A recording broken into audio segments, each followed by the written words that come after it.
အားလုံးပဲမင်္ဂလာပါဗျာကျွန်တော်ပြည်စုံ channel ကနေပြန်လည်ကြိုဆိုလိုက်ပါတယ်ဒီနေ့မှာတော့လက်ဖက်တုပ်ပြသွားမှာဖြစ်ပါတယ်အရင်ဆုံးပကံကိုစီးပါမယ်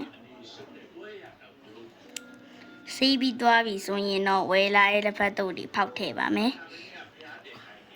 တော့ယူဇနာပါယူဇနာရေ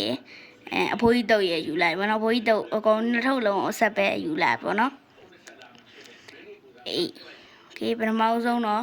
ဒီပဲချမ်းကိုဖောက်ထည့်မယ်အဖိုးကြီးတုံမှာအဲ့ပဲချမ်းမပါတော့အဲ့နှစ်ထုပ်ပေါင်းထည့်ဒါတော့အဖိုးကြီးတုံမှာပိုင်းနှဲနေပါပြီပေါ့နော်ဒါကပစုံကြောင့်မို့ပြီးသွားလို့ရှိရင်တော့လက်ဖက်ပေါ့နော်အဲ့လက်ဖက်ကိုလေဖောက်ရတာလေတကယ်တော်တော်ဖောက်ရတယ်သလားကဲကြီးနဲ့ညက်တာအစင်မပြေတာအဲ့ဒီယူဇနာအထုတ်လာမသိဘူးခုလောလောဆယ်တော့လက်နဲ့ပါနိုင်နေရရင်နေထားပါတကယ်ကိုလက်ဖက်ကိုနိုင်နေရပါတော့အဖိုးကြီးတုတ်ထင်တာမယ်ဟေးရပြီအဲ့လောက်ဆိုရပြီအဲ့တော့လက်ဖက်အနှစ်ဒါကမှယူဇနာဒါကအနှစ်ခုနကျအဖက်အဲ့ကောင်မှလွယ်အောင်မဖောက်ရတာခုနဥစ္စာတော့တအားခက်တယ်ပေါ့နော်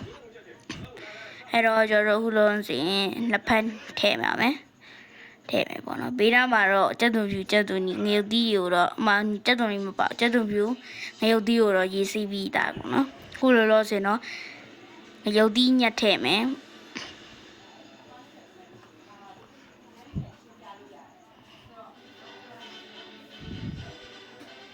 ရုပ်သီးကတော့နည်းနည်းများတာဖြစ်တဲ့အတွက်ကြောင့်မလို့တစ်ဝက်ပဲညှက်ထည့်လိုက်ပါတယ်။ဟိုအောင်စီနင်းငယ်ထည့်မယ်။ကျက်သွေးဖြူကလည်းညှက်ထည့်ပြီးသွားပြီပေါ့နော်။ခုနကဖြတ်လိုက်လို့ပဲ။ Okay ။ဟိုကတော့စနေပါမယ်။ Okay ပါ Okay ။ဒါပေမဲ့အမှ main ကြီးကိုကြံခဲ့တယ်။ဘာလဲဆိုတော့ပစုံကြောက်ဖြစ်ပါတယ်။ပစုံကြောက်ကိုမှကြံခဲ့ရပါတယ်လို့ပစုံကြောက်ကိုပြန်ထည့်နေရပါတယ်။ကျော်ကလည်းဟိုလက်ဖက်ကများလေးဆိုနာမည်ကလက်ဖက်တုပ်ဆိုတော့နော်ကြည့်လိုက်ပါဦးညဘက်ကစားတာအေးလို့ပြောပါမလားမသိဘူးဥဆိုရင်တော့စားလို့ပြီးတော့တုပ်လို့ပြီးတော့ပါပြီအဲ့တော့စားပြမယ်တော့ယူလို့ရင်စားပေါ့နော်ခုကတော့စားလိုက်ပြီပါဇက်ကတာပြောနေရနော်ရင်ထဲချလိုက်ပြီပါဇက်တဲ့ခုကတော့စားပေါ့နော်စားမယ်ခုတော့